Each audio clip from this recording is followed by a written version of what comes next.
آگے دیکھا کرن کہہ رہے ہیں کہ پھر رسول خدا نے فرمایا جابر اب اوپر دیکھو۔ جابر کہتا ہے کہ میں نے سر کو بلند کیا اور دیکھا کہ آسمان کے دروازے کھلے ہیں، میں نے بہشت، حور و قصور، غلمان کو دیکھا۔ پیغمبر اکرم نے امام حسین علیہ السلام سے فرمایا ولدن الحقنی، بیٹا میرے قریب آؤ۔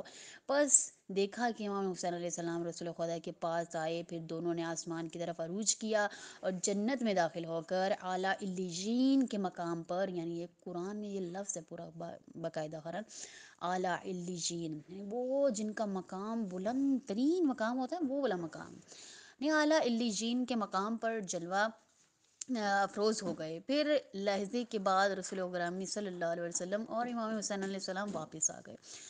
رسول غرامی کے ہاتھ میں امام حسین علیہ السلام کا ہاتھ تھا اور مجھے فرمایا اے جابر ہذا ولدی معی ہوا ہانا، یعنی یہ میرے فرزند اور میرے ساتھ ہی رہیں گے، لہذا جو کچھ یہ کرتے ہیں یا حکم دیتے ہیں اسے بلا چنا چنا قبول کرو اور سر تسلیم خم کرو۔ یہ بھی پوری آیت کا ترجمہ ہے قرآن، ٹھیک ہے۔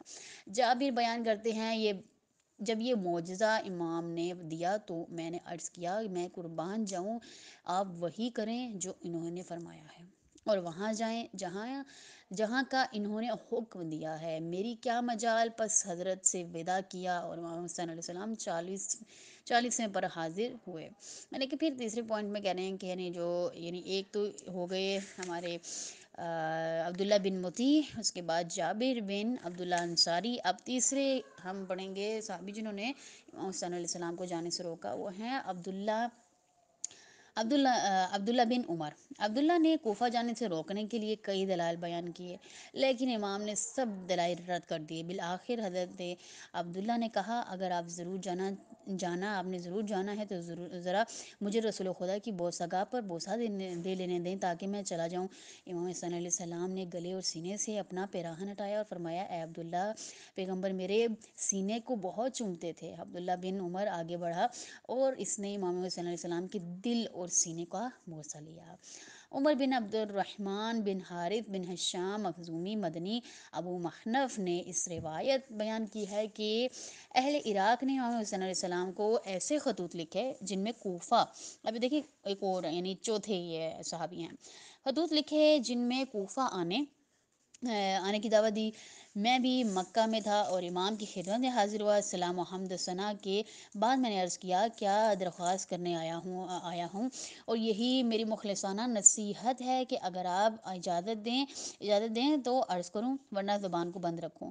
حضرت امام علیہ السلام نے اجازت دی، بتاؤ نصیحت ہے کیا؟ نصیحت ہے مجھے امید ہے کہ تمہاری رائے پسندیدہ ہوگی۔ میں نے عرض کیا میں نے سنا ہے کہ آپ عراق جانا چاہتے ہیں، تو میں آپ سے مخلصانہ طور پر گزارش کرتا ہوں کہ آپ ایسے شہر کی طرف نہ جائیں جس کے لوگ درہم و دینار کے غلام ہیں، یعنی وہ درہم اور دینار لے کر لوگوں کو قتل کر دیتے ہیں، اس لیے خطرہ ہے کہ درہم و دینار کے بدلے آپ علیہ السلام سے جنگ کریں۔